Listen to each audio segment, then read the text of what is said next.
music. It's always been popular, but now in an age when anyone with a cell phone or a computer can pull up a song or a whole album in a matter of minutes, it's become more important to our society than ever before. There must be an on button somewhere. In this new age of digital media, we consumers are blessed with the ability to find any song we want almost immediately.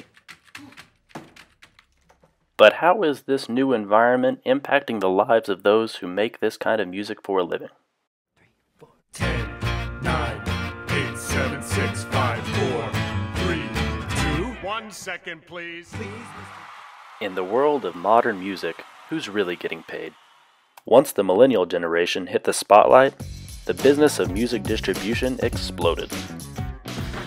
Spotify, iTunes, Apple Music, Pandora Radio, Bandcamp, Noise Trade. This list could go on for ages. In this era of music availability, artists are faced with many choices.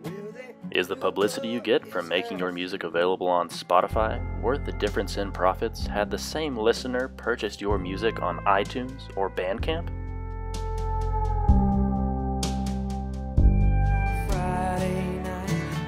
Can a dollar amount be placed on this publicity service?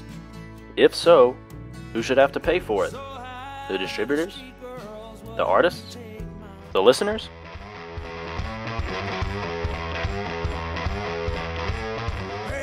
To get a better view of what the musical community is going through, we'll take a look at a few different perspectives.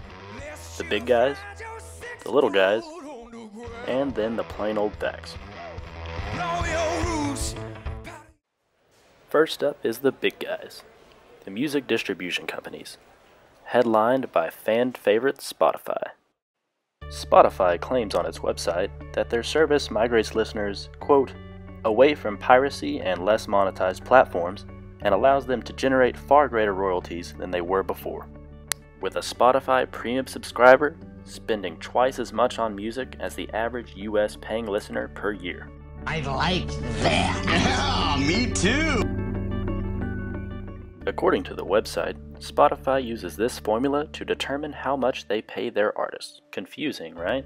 While arguing that a pay-per-stream system of measurement does not accurately gauge how much Spotify pays its artists, the Spotify website did admit that the average per-stream payout is between 0.006 and 0.084 cents per play. These small numbers leave many artists feeling underpaid, underrepresented, and ultimately frustrated. Not good enough!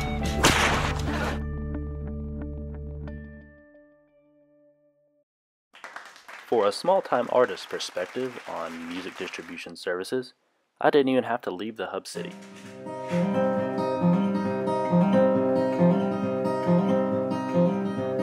Please don't make it snow in New Mexico. I don't want to be alone at night. Local Lubbock artist Charlie Stout often criticizes services such as Spotify and Apple Music on his Twitter account, giving me an inside glimpse of an up-and-coming artist's experience with these services.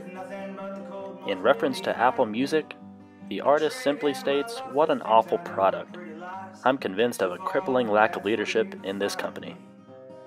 When a fellow artist releases a new single, Stout tweets, "This is not the way," with a picture of the song in the Spotify program.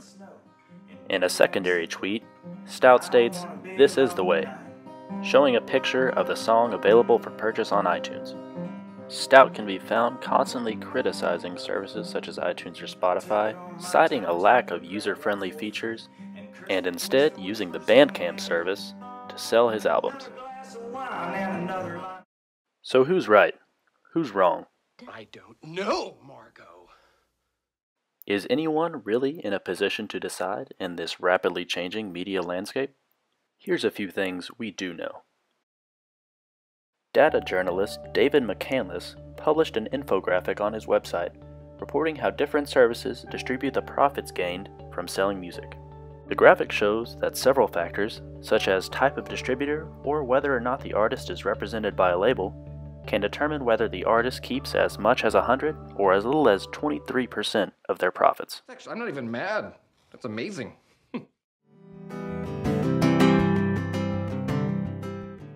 While several laws, such as the Fair Play, Fair Pay Act of 2015, do protect artists to a certain extent, it's ultimately up to us, as listeners and fans, to choose a service that responsibly compensates its artists and gives them the credit that they deserve. The nights that are the same, and I can't do it like I used to could, not even if you know my name. Well, I've been searching like a sailor for a land already found. I've been busted and I've been broken down.